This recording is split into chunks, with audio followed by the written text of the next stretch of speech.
Good evening all and welcome to the premiere episode of a brand new season of Silver Screen. We've decided to do things a little differently this season and try a few new things out. So we now have three, yes you heard me, three different co-hosts. Each one of our co-hosts brings a different energy to the show and we're going to be rotating them on a weekly basis just to keep everyone on their toes. But let's get into some introductions. Firstly we have Kia Betso or Kia Disimelo. Then we have Zikona Masala, who's unfortunately come down with a bit of a flu bug, but will hopefully be back next week. And then we have Rofiwa Madzena. What is it about cinema that you find fascinating, and what is your favorite film, director, and genre, and why? Kia, let's start with you. I think film, it's just basically being able to transcend into other worlds, different worlds, fantasy worlds, to be able to escape reality. I can't name one person, but I'll name the one off the top of my head. I love Kubrick, I also love Michel Gondry, but yeah, Kubrick, I mean, he's like a god of film. What is it about them that makes them so unique and different? I think his attention to detail, one. The fact that he takes the road less traveled is a second one. I mean, you never walk into a film that Kubrick's made and you're like, oh wow, I've seen this before, or this character's gonna do this, or no, don't go inside that door, he's gonna come after you. You can't predict, you never know what you're gonna get. And I mean, your favorite Kubrick film, considering his canon is pretty amazing. Favorite Kubrick film is 2001 Space Odyssey. Isn't that a cliche though? It's the best one. I mean, The Shining, but that's the horror junkie. Yeah, The Shining, yeah, no. No, not for you. Okay, Rofiwa. One of my favorite films, I don't know if you guys are familiar with it, it's an Australian film. Yeah. It's called Candy, and it's by an Australian director. His name is Neil Armfield, and it's a love story that kind of explores the relationship between the love for people and the love for candy, in this case heroin. Now, I've been revisiting some classics lately, specifically some 90s classic like Silence of the Lambs, Fried Green Tomatoes, Cape Fear, Goodfellas, and others. Now, there's something about these 90s films that really strikes me, and it's how well made they are and slick they are. What is your take on the current state of Hollywood and where Hollywood is with film production? Kia, let's go with you. Yeah, you know, too many chefs, too many reboots. Yeah. Yeah. I think it's terrible. There's too many teams, I think, that make movies now. Do you think it's the whole thing of being made by committee? Yeah, I think that's the biggest problem. And then the second one is the reboots. Thirdly, I think Hollywood's gone for too much of a commercial value as opposed to, yes, we need to look commercial, yeah, but we need to have some sort of realism in that. Whereas, like, for instance, traditionally, if you look at the English films, they had too much realism and not enough commercial value, you know. Yeah. And Hollywood's gone way over the other side, where, like, if you take any of the Avengers movies or the Transformers, it looks like one long ad for some watch or something. Or yeah. Well, it's an over reliance on CGI. You know, this is ultimately what seems to have killed the art of filmmaking. You go to a set these days, and invariably 9 times out of 10 they're shooting on a green screen. Yeah. There's no realism left to it anymore. It's a case of, we'll fix it in the mix. We'll drag it into edit, we'll throw a few keys over it, we'll throw a few effects over it, and we'll fix everything in the mix. But they've lost as far as I'm concerned, they seem to have lost the art of storytelling and character development. Rafi, what do you think? I absolutely agree with you, and I mean, just to allude to one of the points you made earlier, I think what Hollywood is doing now is trying to appeal to a really broad market. Yeah. There's no limit to who they're trying to appeal to, and I think that's the problem, because as cliche as this may sound, you can't make everyone happy. Yeah. And I think that directors or committees have forgotten about that when trying to tell stories, and I think everything just kind of gets lost in the commercial value that this particular production will add to something. So I absolutely agree with you. Right, let's talk streaming. Look at Netflix original content. Amazon, Hulu, all the others. The way films are being released is changing. The theatrical window is getting smaller. Do you think that audiences are going to keep going to the cinemas, or do you think that the way we're going to consume movies is going to change? I mean, let me give you an example of something I watched this last weekend. War Machine with Brad Pitt. Now, by all accounts, a movie starring Brad Pitt and co-starring Meg Tiddy, who seems to be making a bit of a career resurgence, should be going theatrical, right? Yeah. It should be. It didn't. It's straight to Netflix. Our hope is that you're the man who will get the job done. I can't tell the difference between the people and the enemy. They all look alike to me. You're the leader of U.S. forces in Afghanistan, and you have spoken to the president once in 70 days. That, General, you must know, is a war you will never win. May I help you? No, finish your phone call. The war can wait.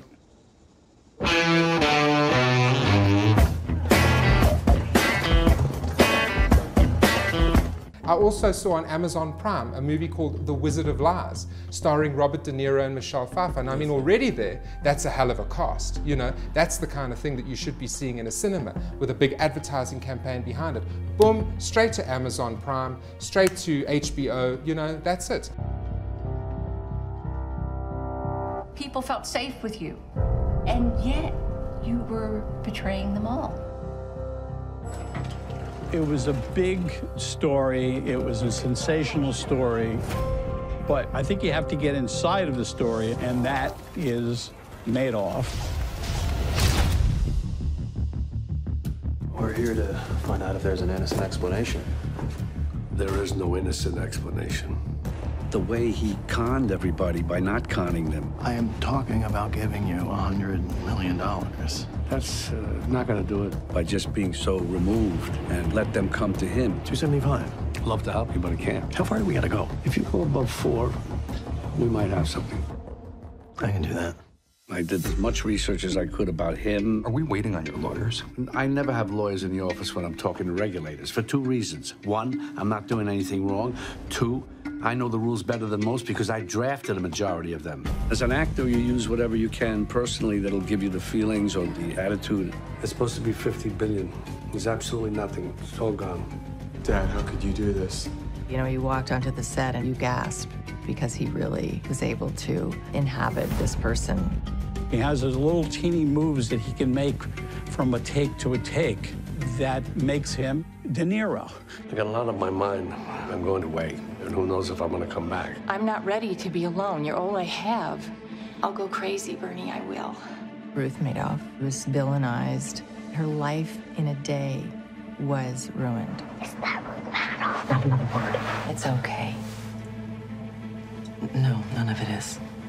Michelle Pfeiffer is able to make that character come alive. Even if you had told me, I'm not sure I would have turned you in. I don't know what that says about me. Everyone turned against her. Her children stopped talking to her. She was completely isolated. Bernie Madoff's greed brought down and destroyed his entire family. What do you want? I want my life back. This is a dangerous character. How do you now plead to count 1? Guilty. He doesn't have a gun. How do you plead to count 2? Guilty. He's not going to shoot you, but he could destroy your life. Guilty. Is that the root? Because of the, I call it the superhero phenomenon, catering to the infantism of, and I know you're feeling it, I'm not insulting you, the infantism of popular culture, making everything appeal to the youngsters. Is that what's going to happen to adults who consume movies in the future? Are they going to keep going to the cinemas, or are they going to watch them at home? I'm opening it up to you. I'm of one opinion. If you look at the world and where the markets are sitting right now, sorry to talk about money. Yeah. No, please. We are the money channel after all. Talk about money. You know, I think Netflix has done quite a wonderful thing, and I don't see them slowing down. Yeah. I mean, you've basically saved me on transportation costs, on popcorn costs, on chocolate and tickets, and. Maybe the reason that some of this really great the script writing and the really well-produced films are going onto platforms like Netflix and Hulu is that the mainstream market is so full of this junk that you would like to call that there's really no space for a movie like you've just described on Netflix to flourish. And I do think that there is room for these types of films in the marketplace. We just have to make sure we support them. on that note, I would have to say my reviews for these two streaming films that we were discussing would be pretty favorable too. War Machine also brought back an old favorite of mine, as I mentioned, Meg Tilly, who, as far as I was concerned, stole every scene she was in. The only problem I had with War Machine is that the whole film kind of felt a little bit pointless. Now, I mean, the movie is about the futility of war, but at the end of the film, you haven't seen it yet, War Machine. Okay, stream it, it's on Netflix. You both got Netflix. It's available on Netflix worldwide, you can stream it. It was all about the futility of war, but at the end of the film, it was like, hold on a second. Why did I watch that whole film? Because the ending kind of felt pointless. But I would still give it a sort of a satisfactory 6 out of 10, if you will. Now, Wizard of Lies, on the other hand, is truly great filmmaking. Directed by Barry Levinson, who also directed Rain Man, Sphere, Good Morning Vietnam, and a host of others. De Niro and Pfeiffer are both shoo-ins for Emmy nominations for this. Now, normally, if a film like this was playing theatrically, they would be a shoo-in for Oscar nominations, but because it's a made-for-TV film, they're only going to be up for Emmys. It's a made-for-television film that whilst watching it, you actually feel that as if you're watching something so much more, something bigger, something theatrical, something more cinematic than the current crop of Hollywood beep, as far as, you know, that was kind of the impression I was getting. It was reconjuring the films of the 90s, that sort of cinematic, great filmmaking of the 90s.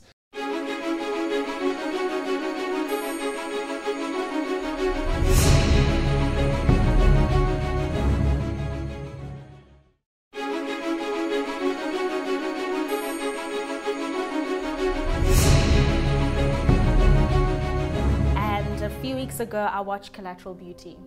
Beautiful, beautiful film. Lived up to its name. It lived up to its name, absolutely. And there was a point to watching it. So unlike, you know, just refresh our viewers' memories as to who's in it. So it's Will Smith. Yeah. Kate Winslet is in there. Yeah, love her. Love her as well. And a host of other really good actors. And it's a story that really explores our relationships. So it's always about relationships, of course. But our relationship with life, time, and death. Yeah. And how one man kind of grieves through a very tragic time in his life. And what the film does so beautifully, it's such a simply put together film, and it doesn't have all these, you know, all these extras that doesn't you always talk about. Overcomplicate the screen. No, it doesn't. Yeah. It's simple, and it's so simple, but it's able to take you through this journey so well. You know, you're in there from the very beginning till the very end, and you actually feel like you want more. Yeah. And that's when you know you've watched a good movie. It's like, when it leaves you wanting more. I want more. And if I had to push you for a rating out of 10, what would you give it? So it was rated about 7 out of 10. No, your rating now. This is not someone else's. It's a 9 out of 10. Yeah, I'm a bit of a groupie when it comes to this. One of my favorite actors is in the movie, and the last time I saw him, it was in True Detective, which just so happens to be one of my favorite. Matthew McConaughey. The other one, telenovela. But he's also excellent. Woody Harrelson. Oh no, I've always loved Woody Harrelson. So he's amazing. And then it's my favorite series, one of my favorite series, the War of the Planet of the Apes. We are not savages. Apes fight only to survive. We created them. Now we will bring an end to their kind. I did not start this war, but I will finish it. No mercy, no peace.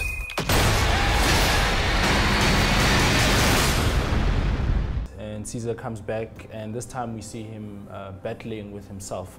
So the movie is about Caesar's battle with his humanity, even though he's an ape, so to speak. Let me give it a 9 so that I don't sound like too much of a groupie. Step aside, Wonder Woman. There's a new most beloved blockbuster of the summer, and War of the Planet of the Apes has a level of critical praise that would make even the first lady of superhero movies jealous. The film releases here on Friday the 14th of July. I really love the others, Rise and Dawn of the Planet of the Apes. For me, what's so cool about this series is that, I mean, you know this, Kia, the original, I don't know if you'll know this, the original was from 1968 with Charlton Heston and Roddy McDowall, you know. So this is how long this franchise has been around in some itineration or another, you know, and this current incarnation of it, it seems to be really, I don't know, I found it very cerebral, you know. It doesn't seem to be that typical summer Hollywood blockbuster dumbing everything down. It's a really, really, really cerebral series. I feel like sometimes when I watch it, like you're watching almost like a bit of a National Geographic sort of thing, because it gets very, very gritty. It's got that realness that Robert keeps talking about. And then what I also like about it is they didn't go too far off in terms of like taking CG and making it replace everything. You know, there's still quite a lot that goes into the costumes that they're making. There's still something organic about it. There's quite a lot of realness to it. Right, it's time for a quick trip to the international box office to see what's happening in the summer movie figures in the United States. Paramount's Transformers: The Last Night took the #1 spot this weekend, as expected, but the opening was the lowest the franchise has seen thus far by a significant margin, as a lot of attention will now turn towards the film's international run. Transformers: The Last Night brought in a mere $69.1 million over the first 5 days in release, which is an estimated $45.3 million of which over the 3-day weekend. While this is relatively on par with the $70 million industry expectations, it does put a lot of added pressure on the $270 million production. That's what this film was budgeted at. So when you're sitting, I mean, you know, this is the problem with Hollywood. As I said, it's become like a slot machine.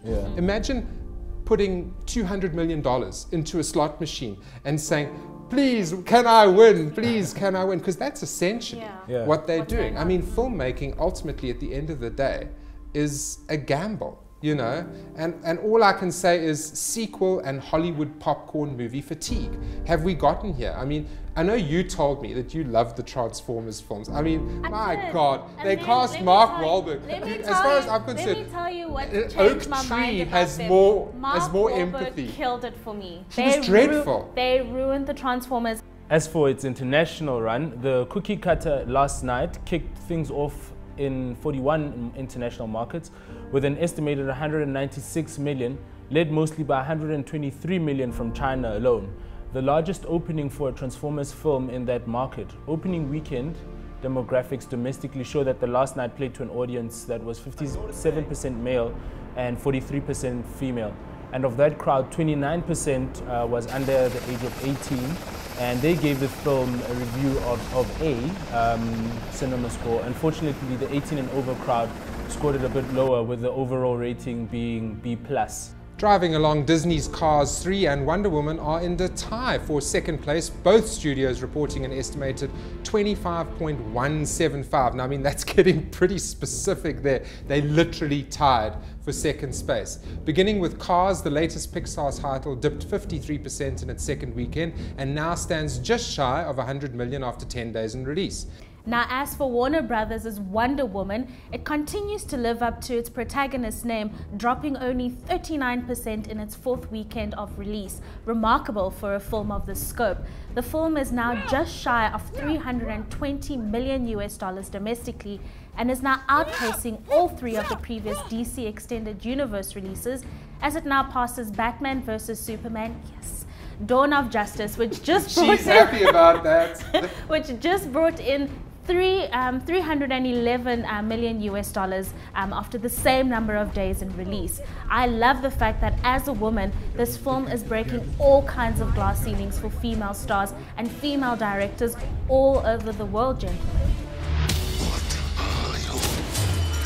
I am Diana of Themyscira, daughter of Hippolyta, Queen of the Amazons. In the name of all that is good, your wrath upon this world is over. Wonder Woman. I'm thrilled about this. The fact that this is directed by a woman, #1, and starring a complete unknown, essentially, in the lead. And it's breaking... She was a soldier from She was. Israel, She's an Israeli soldier. Can you believe that? Overall, Wonder Woman has now topped $635 million worldwide, as it currently stands as the 6th largest DC Comics adaptation of all time. So, Kia, I know you've mentioned that this might save DC Comics. So, why did you say that? Because people are interested in what Wonder Woman is doing. Clearly, they've shown it with their pockets, and she's bringing more money than DC than Superman did, and what Ben Affleck in his little reprise of Batman did. So.